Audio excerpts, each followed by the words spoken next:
Warsaw, or Old Town city walls. But that's the Warsaw Basilica, which kind of marks the edge of the walls and like the defences. All of Old Town, and I mean all of Warsaw, was destroyed in the Second World War. And what they've actually done is fully recreate Old Town to what it was before, and it's actually beautifully done. Amazing to see an old town rebuilt with new, well, at least modern methods, rather than it, because there was almost like nothing left. Oh, today we're going to the castle. We're going to do castle tour, and then after that we're going to the palace and the Krasinski Gardens. I don't know if that's how you say it. And then the Uprisings Museum. So a few museums, a few things, a few bits. Thumbs up.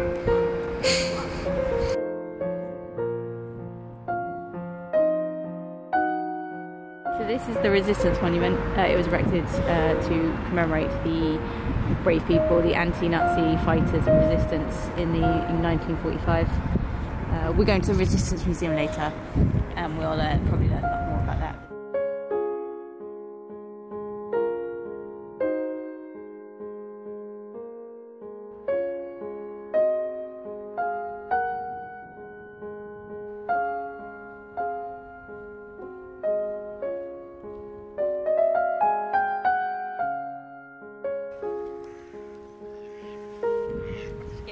No, I was zoomed in on the ducks. Oh no!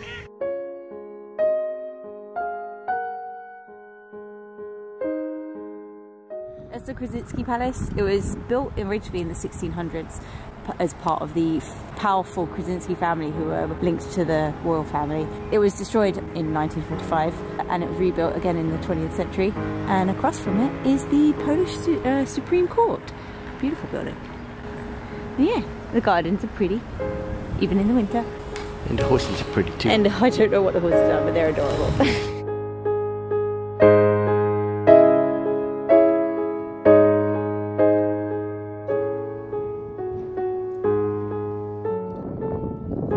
Inside the castle.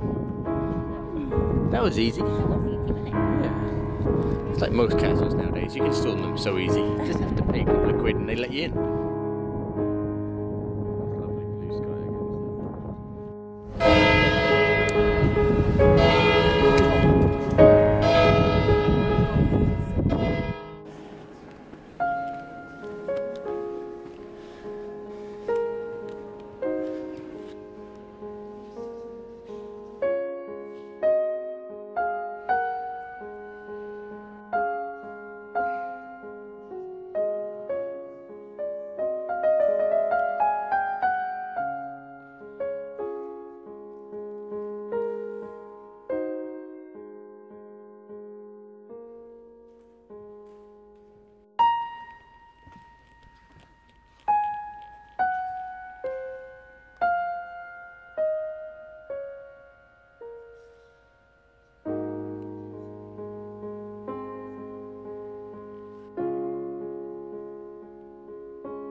The history of the royal castle goes back to the 14th century, going from the reign of Sigmund III. It was a royal residence and place where parliamentary sessions were held. In the second half of the 18th century, artists in the employ of King Stanislaus Augustus renovated the interiors, creating the great apartments and the beautiful rooms that we saw today. What we loved about it was the mixture of staterooms, reception rooms, ballrooms that we saw with stunning ornate gold everywhere. Another thing I loved about exploring the castle was the emphasis on paintings and works of art that were saved after the devastation of the castle in the Second World War. Specifically, collections from the artist Bernardo Belletto was commissioned to paint 22 portraits of Warsaw, and that room filled with all the different depictions of Warsaw, as well as things that we recognise even from our brief wander around Warsaw so far. It's beautiful. One of the most beautiful collections of art was done by Jan Matejko, who depicted amazing moments in Polish history, specifically the one of the signing of the Constitution. It's this amazing, huge scale piece with so many characters in it, using the costumes of the people and their likenesses to tell the story of who was there, who was important, and what it meant to them. They're grand paintings, and the level of detail was actually really took me by surprise, and I really, really enjoyed looking at them. During the partitions, a lot of the collections were taken by Russia,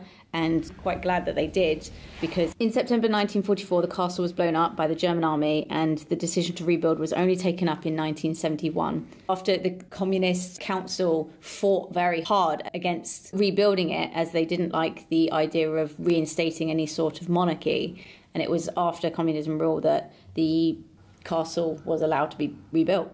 Nowadays, state ceremonies are held at the castle, and it is also an important educational centre.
Where are we going? And now we're at the Warsaw Uprising Museum, which specifically talks about Warsaw in the Second World War and their fight against Nazi occupation.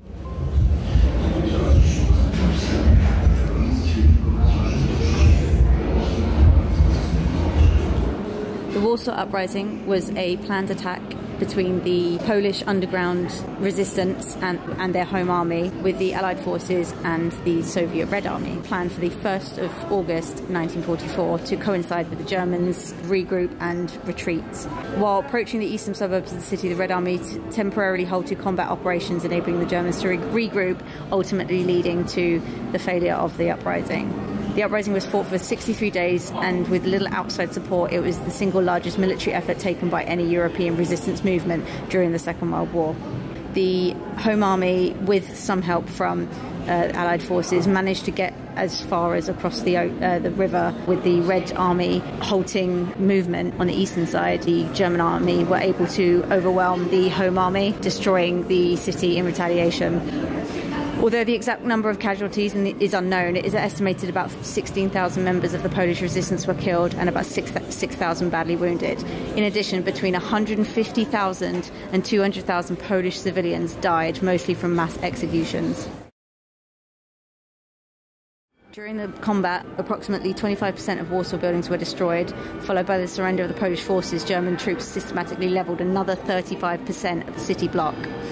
Together with early damage suffered from the 1939 invasion of Poland and the Warsaw Ghetto Uprising in 1943, over 85% of the city was destroyed by January 1945, when the course of the events of the Eastern Front forced the Germans to abandon the city and left it in ruins.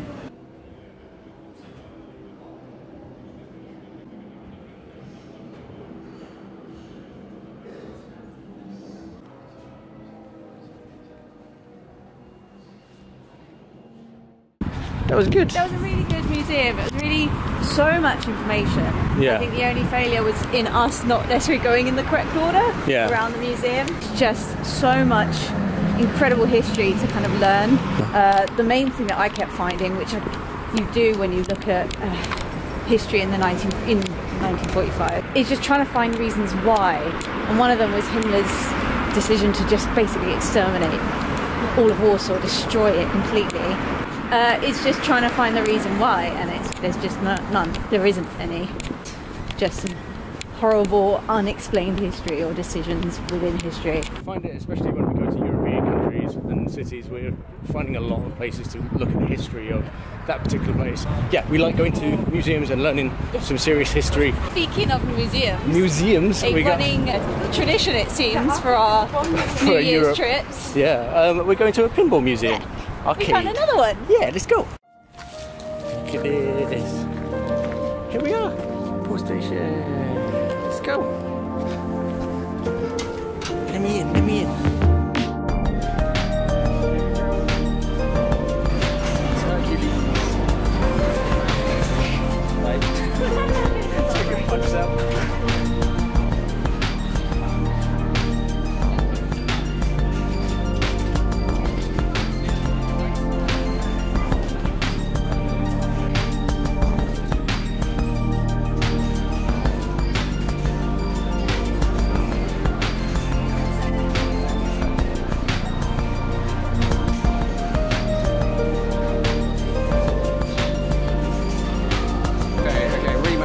Let's do it.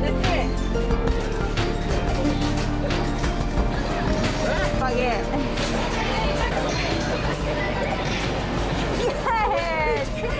Yes! I did that one-handed, can I just say? Why can't I do anything? I'm trying to play Street Fighter, that's why. Oh, do you want to rematch your Street Fighter, is that why? No, because I'll lose then anyway. Ah, my dad.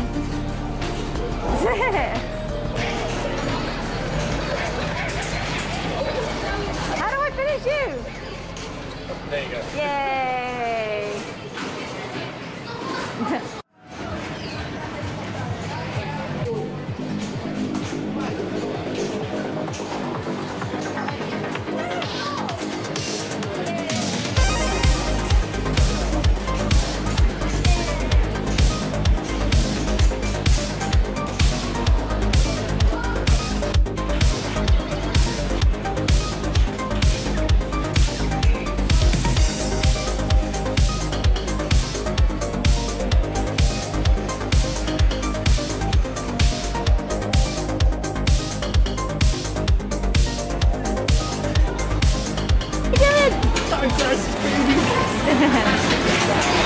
Just shoot the baddies, right? Let's do it.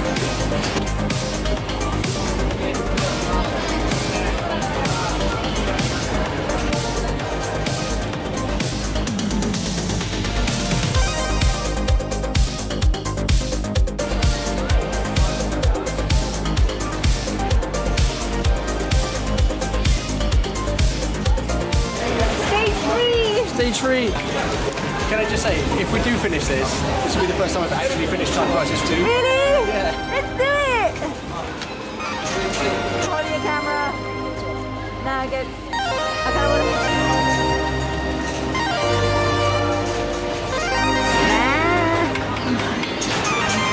Back on.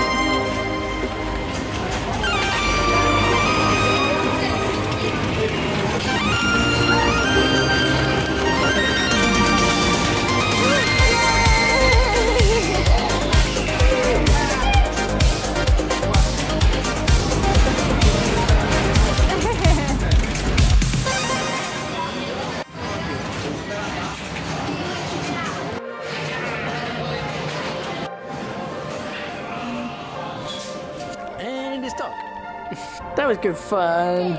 That was fun. Right, we're going to make our way home, have some dinner. But yeah, we had a very productive day today. Saw lots of stuff. Fun day.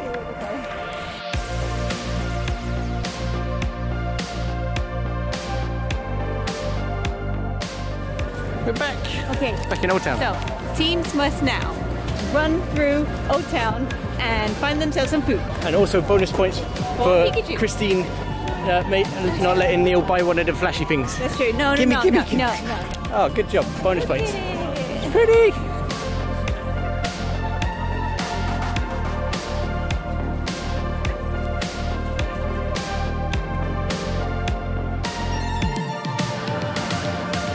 Yay! I did it!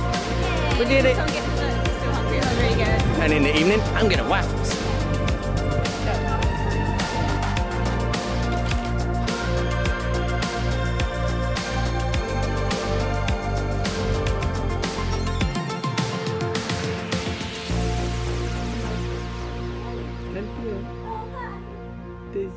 There's people doing fire and stuff. Oh really? Yeah. You recorded it? Yeah. Spinning, spinning, spinning.